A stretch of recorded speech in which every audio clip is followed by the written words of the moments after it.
is Bill Tait, the Director of Performance Systems with the AEST and Paralympic Partnerships. Our key topic for today's chat will be discussing the importance of effective planning and communication in high-performance sport. So thank you for everyone that's tuning in. Feel free to send in questions if you've got some. Izzy Day's already giving you a pump up, Bill. Love Bill's podcast, Doc Goose. Great pick for a guest. So great way to kick it off. I think that's a first, a comment before we even go live. But yeah, welcome, Bill. Thanks for jumping on the show. Good on you, Jack. Thanks for having me. It's a pleasure. For those that aren't aware of your background, Bill, do you mind providing background and how you started the industry, your passion for it, and work experience you've done along the way? Yeah, sure. So I was a rower a very long time ago, back in the late 90s and early 2000s. I was lucky enough to row for Australia a couple of through that time. At that time I was coaching a little bit, as you know, a lot of athletes will do a bit of coaching on the side. I loved it. I started studying exercise science at university largely because of my interest in coaching.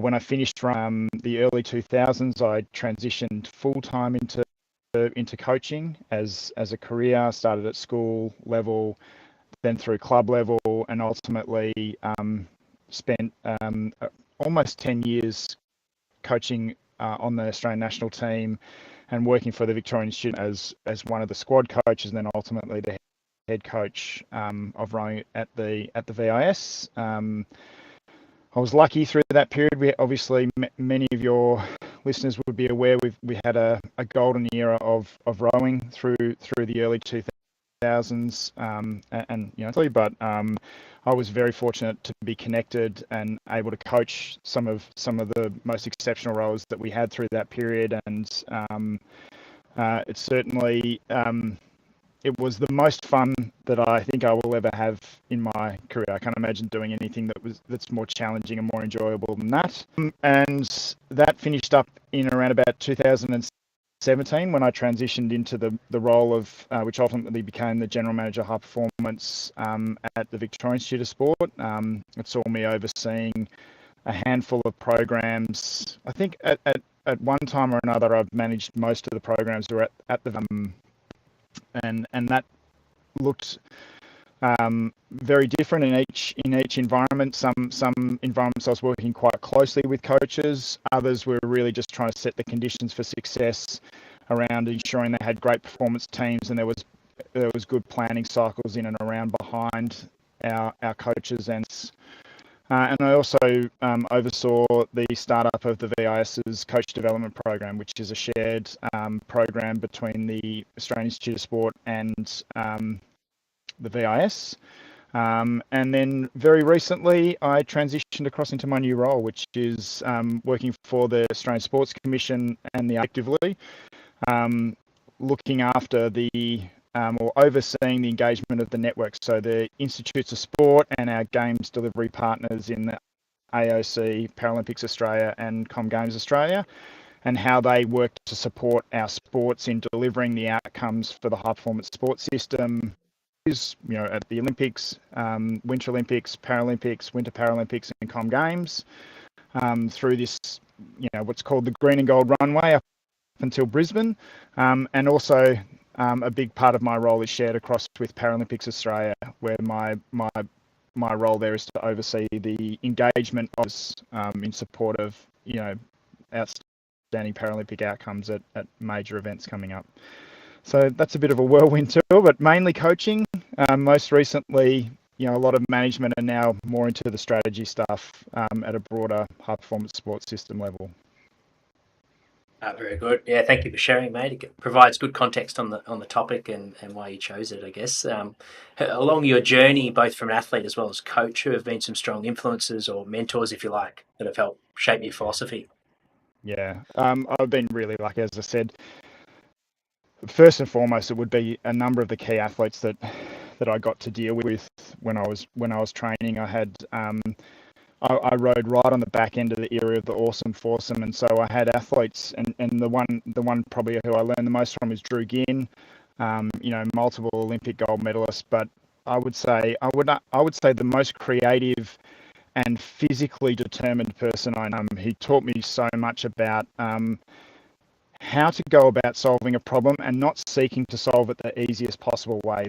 That there's a virtue in learning how to do it the right way and trying to figure out the way that works best for each individual organism, and also to challenge, and existing kind of you know belief systems.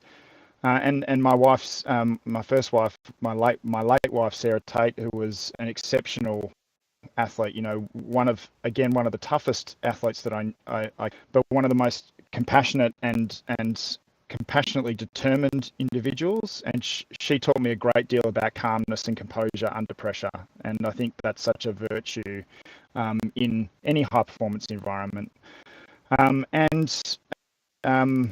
I think from an off the park kind of point of view, people like Chris O'Brien, who was one of the top rowing coaches in the system, who really instilled a belief in me that there's almost not enough work we can do in preparing behind the scenes to make it simple for the athletes when they're actually going out on the track to perform. We do the complex thinking behind the scenes, and we don't shirk that work so that it becomes simpler and easier for athletes down the track. And more recently, I got married earlier this year to an incredible athlete who was also a rower, but turned her hand to stair running in Alice McNamara, and is actually, I'll give her a big shout out because she's just passed her final fellowship exam as a sports physician. And I would say the thing that I learned that has reminded me from Alice is the work ethic. Like, work ethic almost always prevails. It's very hard to defeat that. And if you're prepared to put the effort in, most people with a modest amount of talent can achieve a hell of a lot. And I think sometimes we overstate talent and underrate and consistent commitment over a long period of time. So I've got a good list of strong influences. Yeah, big time. Yeah, some great teaching for everyone to take away from that. Thank you for sharing that. It's a really good insight. And then highlights, mate, over your career, sort of moments that sort of spring front of mind, or stories that you've experienced that you'd like to share. Well, I think, there's so many, like, as a coach, probably a couple of things that I was really proud of. After, many of you would know, in 2000, our women's eight, had a real challenging experience in at the Olympics in Athens, where one of the athletes stopped rowing, and there was a lot of noise around that. And in that crew, there were some exceptional athletes, and there were some exceptional young athletes also coming through. And I was lucky enough to be coaching those young athletes, and we got to take them on the next year off the back of some really significant challenges. And the freshness of starting that up with a fresh group who were prepared to dig in and really put the work in, gave us a huge leg up. And that year we achieved significant things, including winning 2 world championships with that group. It has to be a highlight. That was my first year coaching on a national team. I was way in over my head, and I swam as hard as I could to keep up with the stream effectively. And I think they did a great job, and it opened up a lot of opportunities for me because I stuck my hand up for that and had a go at it. When, in fairness, it ordinarily might have seemed too daunting. So that would be one. Two would be, I reckon, in the lead up to the London Olympic Games, I was coaching the women's pair. We had a significant injury. I think they had surgery. One of the less than 30 days before the games, and it really showed in that moment where we couldn't do the training we had planned for 4 years to do, but we had incredible background data on what those athletes were doing, the type of loading they needed to do to adapt and progress through to the games. And I had an unbelievably good support system behind me. Incredible contact with our team doctor, Dr. Larissa Treese, our key performance team members back at home in Harry Brennan, who was our S&C lead at that time, Kath Prashino, who was our physiologist, and being able to plan B that looked completely different to plan A and pull it off and still go to the games, a few weeks later and get a silver medal. I think I feel like that was a real that required all of the tricks in the toolbox to kind of pull that one off, including real faith and it will always be hard to top that, I think, in my mind. I would have liked to have had many more chances to deliver Olympic team boats in my coaching career before I transitioned into management, but that was certainly a great way to kind of or a fantastic memory and core principles as to why we do so much stuff in terms of planning and measuring and connect experts in and bring them along on the journey, so that when you need them, when it's all against the wall and you need some help, they understand where you're coming from. They know how to help immediately, and there's no latency in picking that. And certainly probably the thing that I'm most proud of, but it was the moment where I think I feel like we were flying the most, if you like. Yeah, I love that. The going back to the first sort of highlight in terms of the World Championship, the young team, you sort of referenced that you're in over your head at the start. How important is it, do you think, for strength and conditioning coaches, high performance staff to, I guess, put themselves forward even in roles that they might not be ready for, but they feel like they believe, there's a little bit of inkling of belief that they could be prepared to succeed at that role? I've never met any. I'm sure I have.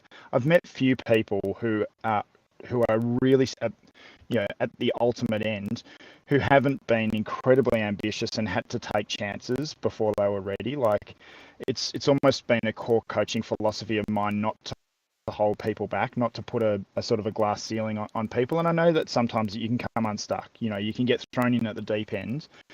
But I believe if you're good enough, and you fight hard enough, you can find a way through those. The flip side is, I just wonder how many great people with incredible potential miss that opportunity because they don't jump at those big moments when they come along. And I think the thing that I reflect on it is that, and I'm going through that a little bit in a new career change.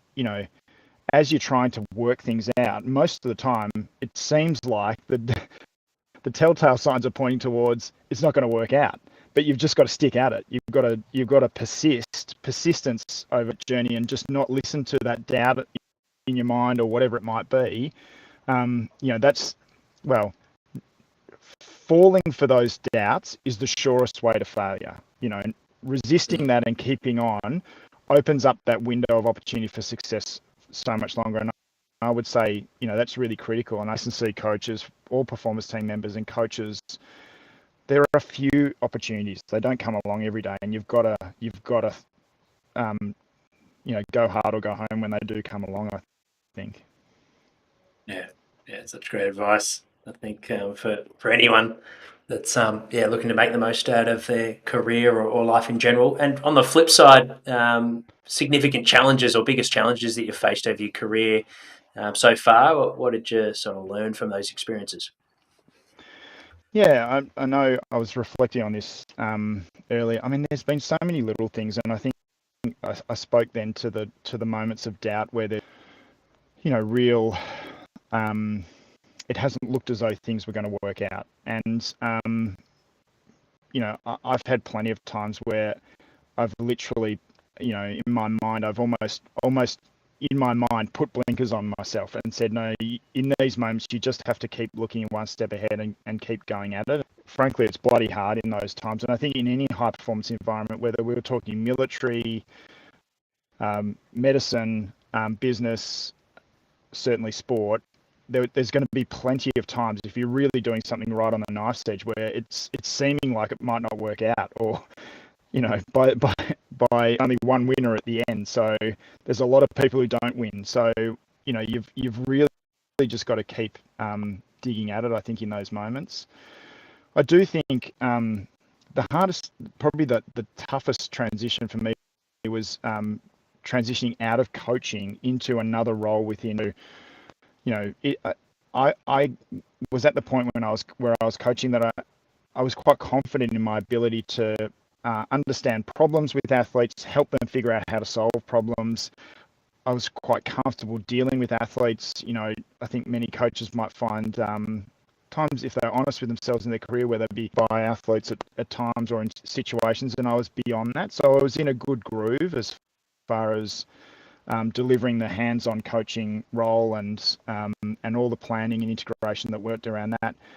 Moving from that into a more strategic role is a huge leap of faith. I think to think that you might have in helping athletes deliver their outcomes are going to transition towards an organisation outcomes, or even an entire sector. Like that's a massive leap of faith. But and there was a lot of there was a lot of challenge for me in that time. I think and I think it's really linked into your own sense of self-worth and those sort of things. And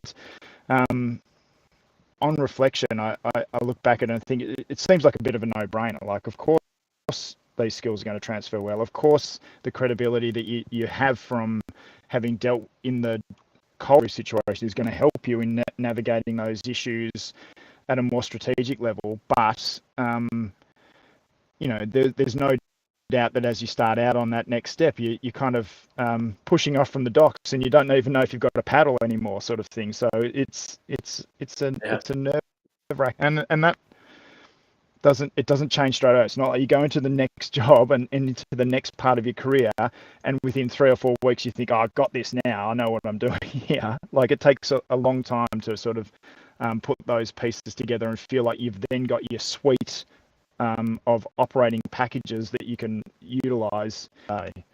So yeah, I think that was probably the toughest moment. And I would say the reason it was tough was I transitioned out of coaching, not because I was finished with coaching. I love coaching, and in many senses, I think I've continued coaching people in other roles in little bits and pieces, and that's I transitioned because I lost Sarah, I lost my wife. She passed away from cancer, and we had 2 kids, and I couldn't continue to coach rowing the way I was coaching. Rowing is such a high commitment sport in terms of early mornings and late nights every day. I couldn't raise children and do that. We'll have a point in their career where they'll either need to do something else for a period of time for family reasons. We see a lot of that with our women coaches at the moment, and the system is definitely getting better at finding ways to support these people because they have such great knowledge. We want to keep them in the system. Them too, to imagine they might be able to take a break and do something else and come back. And I felt like that. What am I going to do? Like, this is all I know. This is what I'm good at. What else would there be? And it turns out there's quite a lot that you can do to contribute if you're bold enough to push off the docks without a paddle. Yeah. The that leap of faith that seems to constantly keep arising throughout the chat already, and I think it's a great takeaway for those listening and for myself as well. That imposter syndrome that we call it just keeps popping up throughout your whole career, whether you're transitioning from athlete to coach or from coach to more admin roles or managing staff for the first time. It's always going to be there, so you've got to be able to manage it. It's never going to go away. Think about, Jack, like the athlete scenario. You wouldn't want to embark on a campaign as an athlete where I'm just going to win this. This is easy. Like, I always feel like you want that challenge. Yeah, you want to. If you're not feeling a bit puckered going into it, then why are you doing it? And maybe that's not true in all careers. I don't know. Like, I've never had a desk job. I don't know what that's like to do just mundane day to day, but the thrill of working in a high performance environment is that uncertainty around, we better do everything we possibly can to make sure we get there. We better dot every I and cross every T, otherwise we might not get there. That's the thrill and, part of the privilege of working in the industry that we work, right? Oh, absolutely. And it's probably a good segue for moving over into to the key topic that you chose. Can you share some key principles, I guess, for a manager that should keep in mind when it comes to strategic planning? Yeah, sure. Look, I can only talk about the things that I I think about in our sort of plan, do, and review cycles, or that I've really tried. I think the first thing, and this has become very apparent to me, my best friend probably in the industry taught me or put words to this recently. It's trying to understand the key hypothesis of the problem before you actually go and solve the problem. And I think I've always had that mindset of actually not just rolling through doing the things that we do, or trying to answer the easy question that you think might be there from the get-go.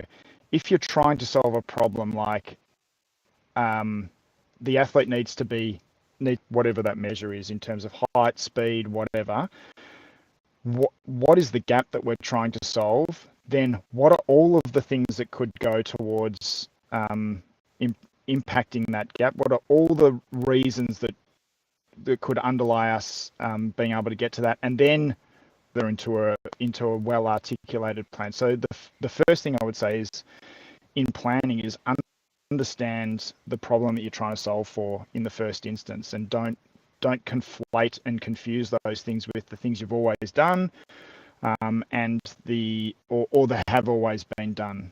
I think secondly, once you've actually really mapped the problem that you're trying to solve for, be creative around trying to explore the ways that problem could be or that the plan could be brought together. So I think often, particularly if we almost call it the engineering mindset, it's about trying to then come back to rigid principles.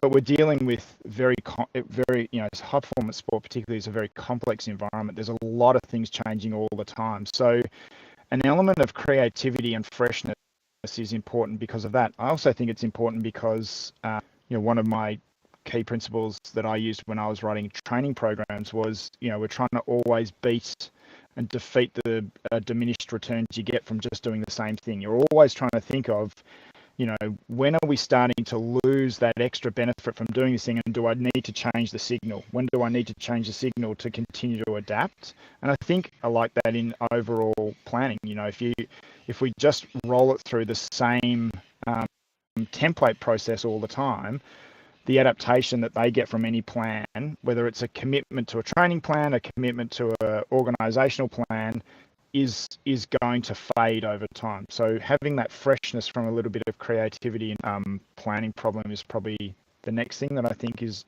really important. And then another friend, a colleague from the system, said to me recently, you've got to make time. You've got to make key moments during the plan to check on the progress. But if you keep opening the oven all the time to check on whether the cake's baked, you're going to bake properly. And I think I actually really like that analogy because, I think there's a temptation we get drawn towards one of two things. One is we either never check it and we get to the end and it's burnt or it's totally undercooked because we're afraid to check in on it. Or we constantly check in, and imagine in a training program, we're constantly testing, and athletes are feeling as though they never get a block of time where they can just lay into the work without fear because they know that this is just about huge adaptation in this moment. So making really clear and clearly articulate a check, but not overdoing that and resisting the temptation to overdo, that review process. And then I think the final thing, and again, I think I've seen this done really, really well, and then also I've seen performance environments where this isn't done at all. That review process is so critical to the whole cycle working effectively. And a couple of years ago, we actually got the AEST sent a bunch of us to the Australian Army Training Centre in Townsville, at the back of Townsville, to observe them off the back of a 10-day exercise, do their after-action review with the purpose of sharing coaching approaches from our point of view to them and us seeing their process for review. And the thing that stood out for me, There's nothing really fancy or even particularly modern or innovative about their process. It's amazingly effective because one, they do the same thing really consistently, so they know exactly what to do. Like doing an after-action review for those soldiers is like putting on an old glove. Like they know exactly what to expect, so they've been thinking about it. They've been aggregating their thoughts together to bring it forward for the start of the review, and therefore they get a much more thorough process. And the second part of it was they do it, they rather than try and do one big review, they do it block of cascade. So like a platoon will do their review, and then someone will cascade those key actions up into a branch review, which will then go right up into a company review, and on and on. And they cascade up and forward. And again, sometimes I wonder whether reviews don't, because we're intimidated about bringing such big groups together to try and really reconsider and imagine and ideate what went right and wrong, versus being able to be happy to do it in small groups and give it to responsible people to then bring it forward and aggregate it. And so more recently, that notion of having a really consistent review process, I think, is really important. But then being able to break it down into smaller bite-sized chunks for people, I think is probably a new thing that I've been thinking about more recently in the last few years. Really good planning processes, to me, that they're the core elements of it that I think historically have worked well for me, and I think are useful kind of go-tos for people. Yeah, that's great. Thank you for breaking that down into four key areas. Going back to the creative one, I think it's point two. For those listening in that struggle to tap into their creative side, do you have some tips to sort of, I guess, fire that or light that flame?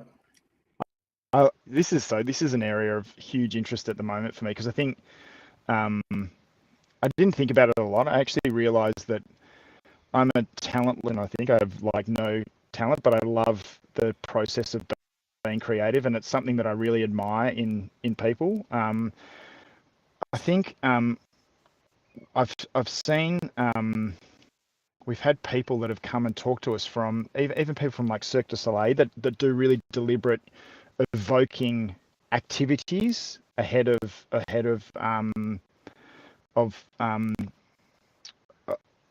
any planning session or any kind of I guess discussion. I'm not bold, brave, and I'm certainly not extrovert enough to be able to do a lot of those things. I was more thinking about like what are the things that limit creativity? Like we all probably have a bit of it in us. And I think the things that limit creativity are an environment where there's a sense of a preconceived way, that there is there's utility, there's importance around having things done a certain way and done relatively consistently. But if people feel like that is a closed door and there's no way to challenge with new ways of thinking and new opportunities, then they're instantly going to shut off their creative pathway. So I think being really careful at a creative environment, thinking about the ways that we make sure we're not really setting up an environment that limits creativity might be the easier way for people. So that is, being really overt. If you're the leader in the group, trying to overtly talk about, we're open to ideas. Let's for a moment, like let's create a bit of time for free discussion. There's the improvised humor sort of thing. If you go to an improv session, I've never been to one, but I've seen them on TV. I think the golden rule of improv is you have to lead off from where the last point. You can't shut it down. You can't shut the last person's comment down and take it off in a new direction. You have to go with where they were going with their last point and steer it in the direction you want to take it. And I think that they are good rules in terms of engagement around, for blocks of time. Obviously, when you're trying to land ideas, you up a little bit, but ensuring that people don't just answer the last question by saying the point that they want to say, that there's a commitment to trying to help build upon the ideas that have come before. And maybe the final thing that sat with me a little bit, and I haven't got clarity in this in my head. We were talking, myself and our coach development officer or lead at VIS, Claire Lamb, and I had an experience a few months ago with a person within the Australian sports system who's more connected to country and is trying to help us understand how to leverage that in high performance. And he talked about an interesting concept around our traditional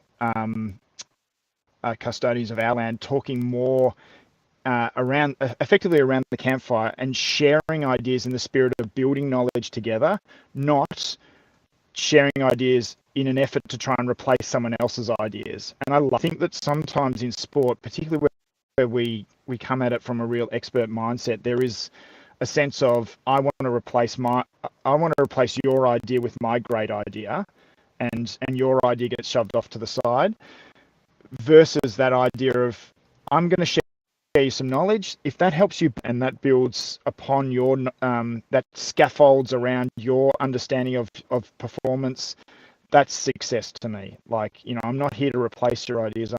I'm here to give you something, and maybe it's useful to you. And I actually love that. And if that became a real strength of our sporting system, one of the strengths of our sporting system that connects us to our natural heritage in Australia, I think that would be a wonderful thing.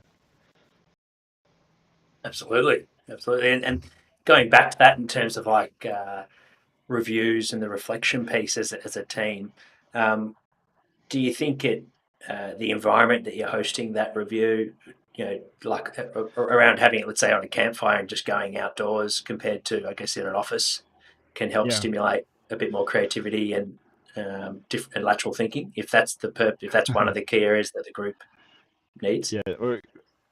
A colleague of mine at work at the moment and I are talking about having planning sessions out in the bush because I think a change of scene absolutely helps people open their mind to things.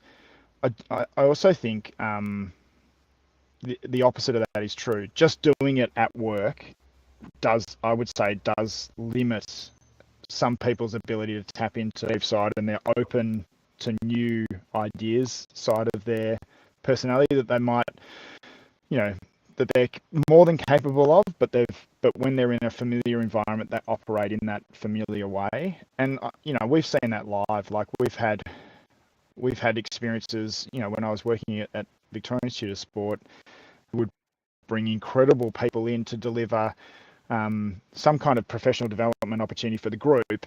And if we did it even within the precinct of work, people clearly articulated they struggle to separate their mind from work. Whereas when they were taken to a completely different situation, it was a lot easier for them.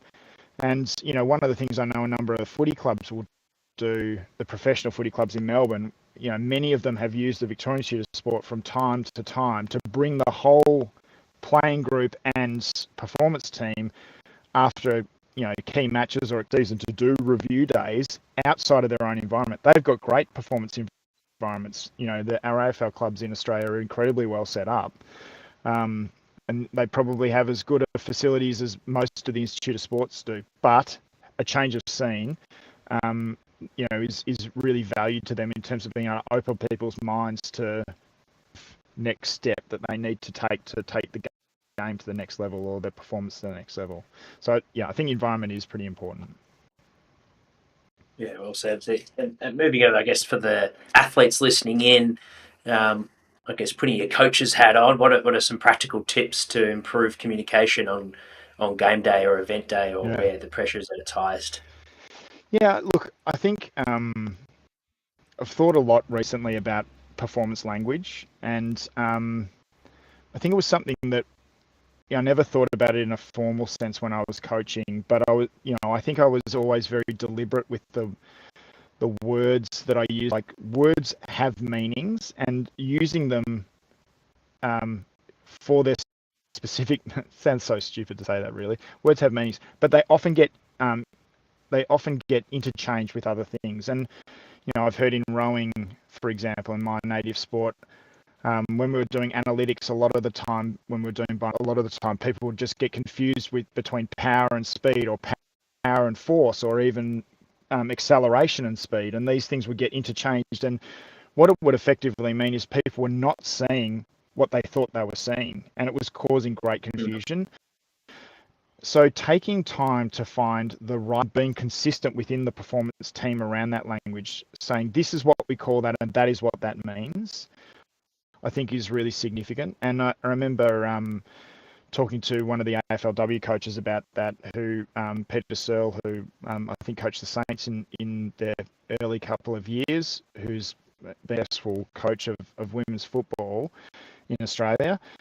She spoke very directly at World's Class to World's Best conference a few years ago at the AEST around exactly that, around creating specific language and trying to be disciplined to stick to it. And I think that's quite critical.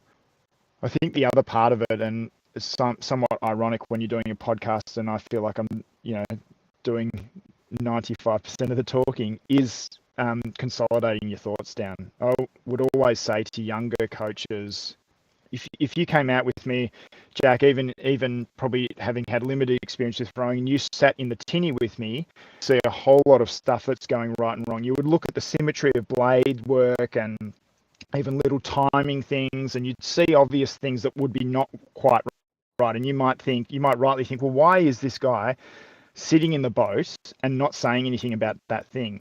And the reality is, even, I would often have coaches out with me and I think, oh, what's so-and-so doing? Why are they doing that? And you'd be I would say to people, for every sort of 10 things I see, I might try to address one thing. And the thing I choose to address needs to be a very deliberate process.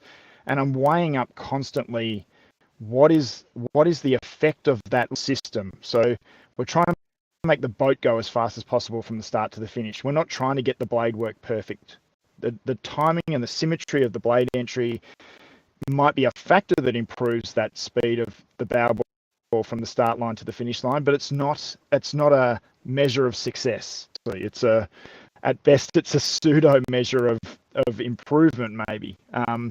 So being really careful about the things you communicate on, I think, is really important. Being disciplined around it. And I think the benefit of that for athletes is they get more time to think early in their careers. They don't know how to use that time, but great athletes use that time to really hone in on the detail of the thing they're trying to do, and they value the free space that you get by having more gaps between the feedback you get and getting much better feedback when you actually get much higher quality, and probably at fewer junctures would be my advice. Yeah, great advice. Resonates. Does that mean with developing athletes, you are giving a little bit more feedback to build that sort of awareness, and to, I guess, for them to I guess, educate them? But then as you start to see that they've got a bit more maturity, you start to sort of shift that back to that mode that you're talking about before, where less is more. Yeah, there's that situational leadership model where you start off doing something and you don't know what you don't know, and then you really don't know, and then eventually you get to that kind of state where you don't even have to think about what you're doing. And through those stages of development, you need to be supported differently. When you are starting out, particularly when you don't know what you don't know, you need really specific and immediate feedback on pointing out the thing you're trying to do. When you know enough to know you've got to work on it, then perhaps the type of feedback you're getting is more like, so the first one is like almost like a, any accountants are listening will forgive me. Someone said recently, the job of the accountant is just to solve the problems. Like, there's no money here, there's money here. That's a terrible generalization. But, early on, you might actually be very quickly pointing out the key things. The next part is much more around trying to help them connect the dots between those pieces of feedback. And so that's going to be a different type of feedback, as they get towards that sense of flow and mastery of whatever activity they're doing, whether it's playing as a team or an individual athlete performing in a swimming pool. you're probably as a coach, you're much more aligned to standing beside the athlete and looking at the problem together and kind of going, okay, I'm thinking this. Yep, that's great. I think that's a good instinct. Why don't you try that? I'll give you feedback on this part. You think about that part, and let's bring that feedback together after you've done it. And they go and do it, and then you review it afterwards, sort of thing. So I think it's staged to some degree as athletes move through that staging. Maybe that's one of the things that coaches need to be aware of as they're working with athletes is if you've worked with an athlete for a long period of time, the chances are they've transitioned through those stages. So have you transitioned your coaching style with them, or are you still the same coach they had when they started off with you? And I would say that could be a difficulty for them not able to step back and have a look at that and consider how they might want to change their approach. And I think it's a deliberate thing. Jack, I'm sure you'd have a connection to this. I think at times, you're coaching in a character at times, like you put a character on. I know when I was coaching in a single scull or in a pair and coaching a small boat, I would often have a different kind of persona than you might when you're coaching an 8, and you just didn't have the same time on your hands to get into all those 9 people's headspace. So you had to coach a little bit more forthright maybe and adopt a slightly different character. It's a deliberate choice that you make. It's not just I'll front up and I'll just be me. Like there are choices that you can make around amplifying elements of your approach and also turning others down depending on the situation. I just wonder how often, well, I imagine great coach and particularly as they're progressing with athlete cohorts through those stages of development. And when going into a new organisation, what's with all the same age level of squad of athletes? What's some of your favourite strategies to sort of work out when you're managing a group on what level or what stage the athletes are specifically at with their development? That's a good question, actually. So I think when you go into there's two things that come to mind at odds with one another. One is I think going into any new scenario, trying to listen first and try and understand exactly back to my earlier point, trying to understand the problem first is the biggest thing. It's very powerful. And there's actually power in your opinion, particularly when you get in there. Now, it's easier if you go in with some credibility, and if you're withholding your opinion and you have credibility, it builds a little bit of anxiety not anxiety is the wrong word, but it builds some almost expectation and hope around when your opinion comes, and I think there's power in resisting the temptation to provide your opinion too early. And even if that means really articulating to people, hey, I'm just understanding a moment. I will come back to you. I just want to understand this before I jump in too quickly.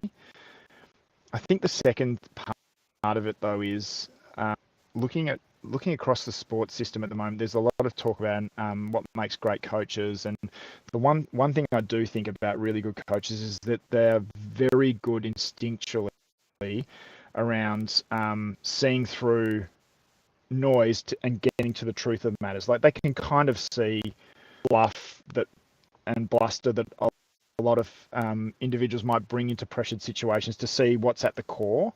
And I think trusting that instinct is important. So it's a bit like that fast thinking and slow thinking mentality. Like both your instinct and your considered view important pieces of information. So if I have an engagement with a group of people, I'll have an instinctive perspective on what is important for them, and then I'll have a considered perspective once I've thought about it over time. And sometimes I think people, you have to choose one or the other, and I think I've always found the best use of that information is to consider both of them together. And that sounds really obvious, but I think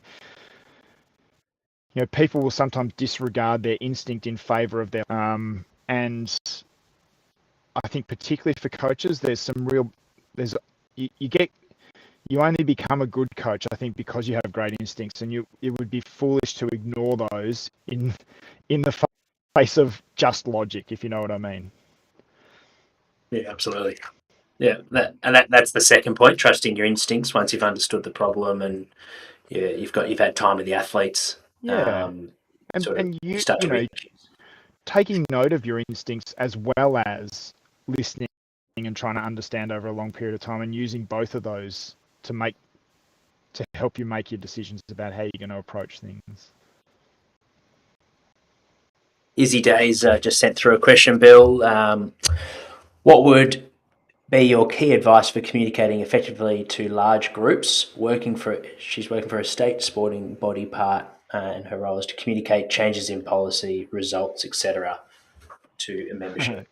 Question is, if I had a magic answer for that, I'd probably be earning a lot of money solving everyone's problems. So one thing I think, again, it's two things that I odds with one another. Sometimes when there's complicated things to explain, people just want to read the executive version of it, and I think often without understanding the detail, you can't understand the executive version. So I think it's important not to miss the critical details when you're explaining something to a group. If you're trying to explain how it is going to happen, and often people will talk about, why are we doing this? Making sure that the reason and the benefit, what's in my interest and what's in your interest in us doing this, is really important. And the other thing, so I would say take time to explain enough details to make sure it's really clear why it's in their interest or what's in their interest. 2, would acknowledge the risks that are associated with it. Whenever you're doing something, if it was an absolute no-brainer and it's the most obvious thing in the world, you wouldn't need to communicate about it. We just do it. Often we're having to communicate around policy changes or whatever it might be, because we're making a call on something where competing interests to come up with our opinion of the best possible answer. And I think it's often worth acknowledging the risks of the things that might not work, saying, look, we recognize that these things sit out here as risks, but on balance we're doing this. So that's the second part. And the third part would be, my thing at the moment is this bottom line up front. Like, make sure that you start the communication with what you're trying to achieve, so that people from the very get-go, if they only take in the first part, they understand from the start, this is what I'm proposing this, and here's the reasons why, here's what's in your interest, and here are the risks. That would be probably, that would be an approach that I think might be worth considering. Yeah, thank you, and thanks, Izzy. Great question. Good on you, Izzy. I guess on the topic, as we start to wrap it up, is there anything that we've missed? I feel like we got into great detail. It's very thorough. And Izzy just wrote in, thank you, on planning and communication and the importance of being really clear in your strategies. But anything that you'd like to touch on before we move into the last part of the segment? I think, so one thing that's sitting with me at the moment, and again, my colleague at Peachy, who is one of Australia's greatest ever sailors, has been pushing this with the team there a lot at the moment, and it's this aviation concept of map to ground when we're talking about analysing information ahead of making decisions. So, one of the core principles, as I understand it, to aviation training, particularly around flight rules, is around, if you look at a situation from the cockpit scenario and you look at the ground to try and get your bearings on something, you can make the scenario outside fit your preconception more easily than you can if you look at the map first and then look at the ground. So I think what the analogy is trying to say is that if we're trying to make a decision, we know that we can't make a decision just on data. We need to also bring a lot of context into it. But if we start with context, it's then very easy for us to to make it fit that. We look at the ground, we see landmarks, and we look on the map and go, oh yeah, that could be that landmark and that could be that landmark. And that sounds very familiar towards a situation if you're dealing with a team. You go, oh, they look cooked, they look tired, maybe we should do this. And then you look at the data and go, oh, see, that looks like it's trending down, and that looks, okay, we're taking some time off now. Whereas if you actually started looking at the data first, you start at the map, you go, okay, I need to find this, this, and this. Oh, looking out there, I can't see those landmarks. They don't look correct. Back in the sports scenario, I'm looking at the data, and actually everything's showing at the moment that we just need to hold our nerve in this moment where we're going to push them towards overcompensating and adapting to this training. And then you look at them and go, look, they're tired, but I'd expect them to be tired. So I'm not too worried about that at the moment because I know we've got that break plan coming up.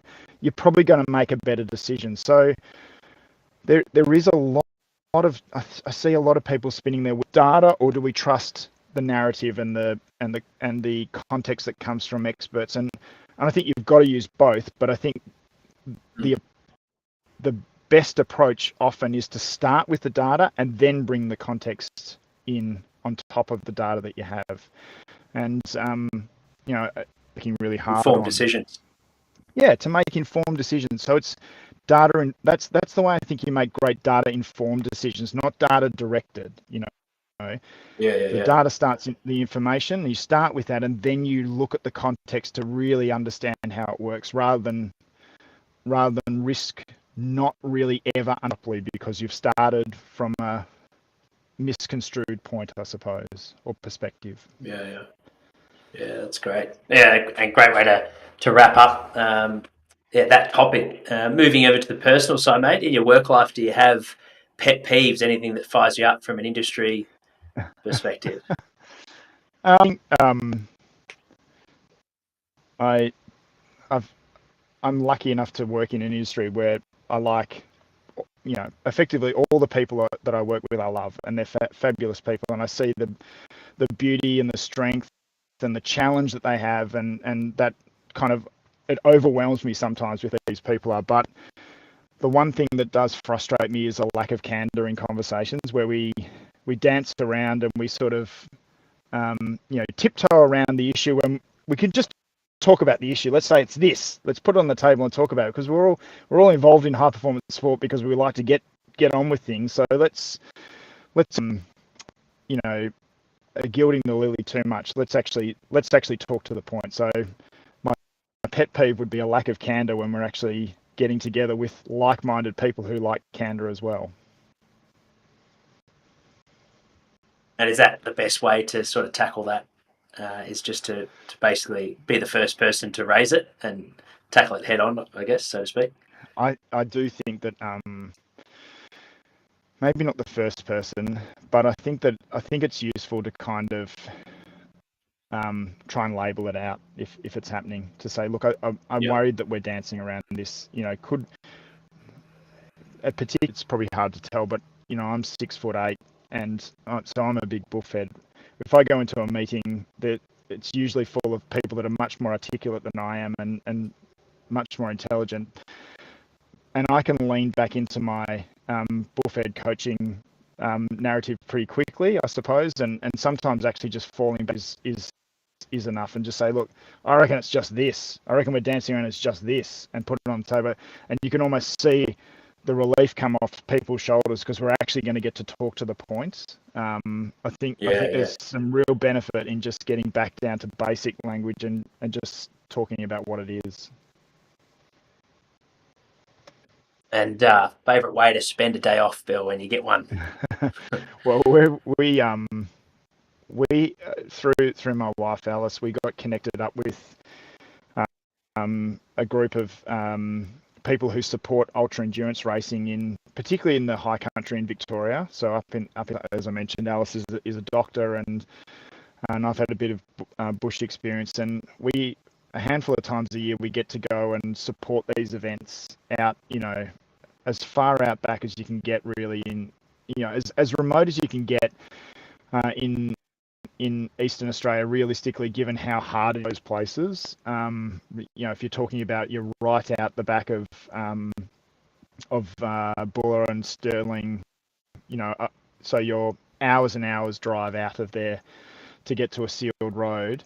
and support these incredible people who are trying to do 160k races with 12k's of elevation. They're athletes, and the amount of prep that they do, and be able to sit there by a campfire in that moment when they come in and they just need a little bit of encouragement, a little bit of a pep up, and maybe some blisters taped up, and put them on their way. It's a pretty bucket filling experience. It's pretty cool, and that would definitely be with my favourite way of spending a day off. Can't say we've had that answer before. That's definitely a first. It's great. And obviously we're sort of 3/4 through the year of 2023 in September of this recording. What's on the horizon for you for the rest of the year? What are you excited about at the moment? Yeah, well, I think for me, it's really, I've just started this new job, and it's a new role. The system's never had a role that straddles across two organisations at a sort of strategic level, and there's some really big things to land this year. The sports system is bend towards Paris for our Paralympic and Olympic athletes, and believe it or not, most of the major decisions and most of the decisions that are going to positively impact our performance in Paris, and even beyond Paris, are going to happen in the. So I'm excited about having an incredibly busy back end to the year, trying to lay in some serious work so that we can sit back and enjoy, green and gold success in the years to come. And that might sound like a bit of a sort of trite sort of answer, but for me, that's the reason why I've jumped at the opportunity to take on. That's absolutely the big thing.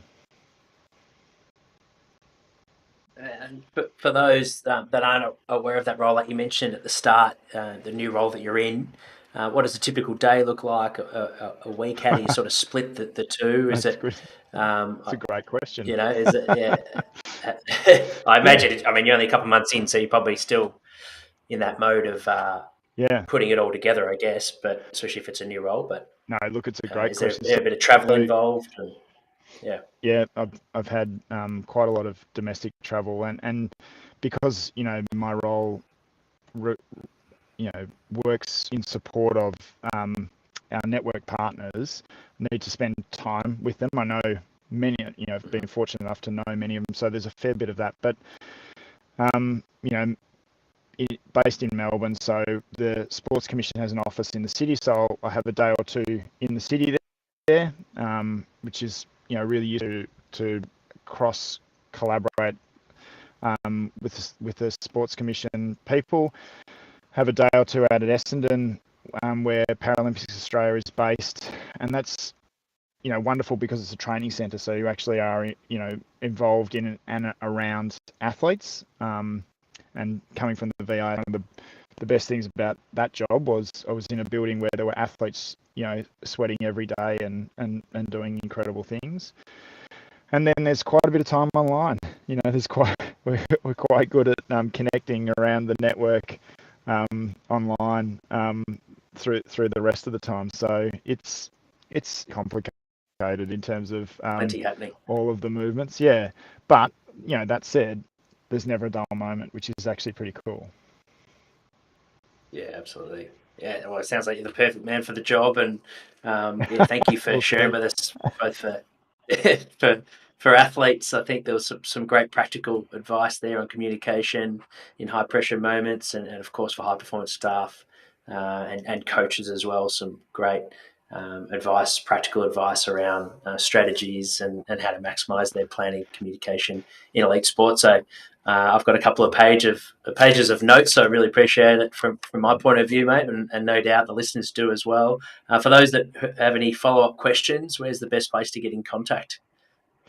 I think probably for this on my LinkedIn page, which I think is connected to the screen. I'm always happy to connect to people, and have done that quite a bit through, obviously mentioned earlier, the podcast series. You did a lot of great connections through that, so I'm very happy. I'd love to hear from people if they've got any follow-ups or also any ideas on this, if that's provoked anything, or if you strongly had a visceral disagreement with it. I love that. I should have said I really disagreement. The best ideas have come from where people have pushed back on things. So I'm really happy to hear from anyone. Fantastic. I appreciate it. And we'll make sure for those listening that might be listening to the recording while driving, don't sweat. We'll add the link to Bill's LinkedIn's in the show notes. So when you do park the car, you can click that and direct message your thoughts. But thanks again. And thank you for everyone that's tuned in live. If you tuned in halfway, make sure to listen. We didn't muck around. Bill dropped gems from the very first minute. So make sure to listen to this episode on YouTube before it's on our podcast in 3 weeks' time. Our next live chat is with Andrew Lullum, which will be 3 p.m. Australian Standard Time, Thursday, the 28th of September, which is next week. So I look forward to seeing you all then. Thanks again, Bill. Good on you, Jack. Thank you.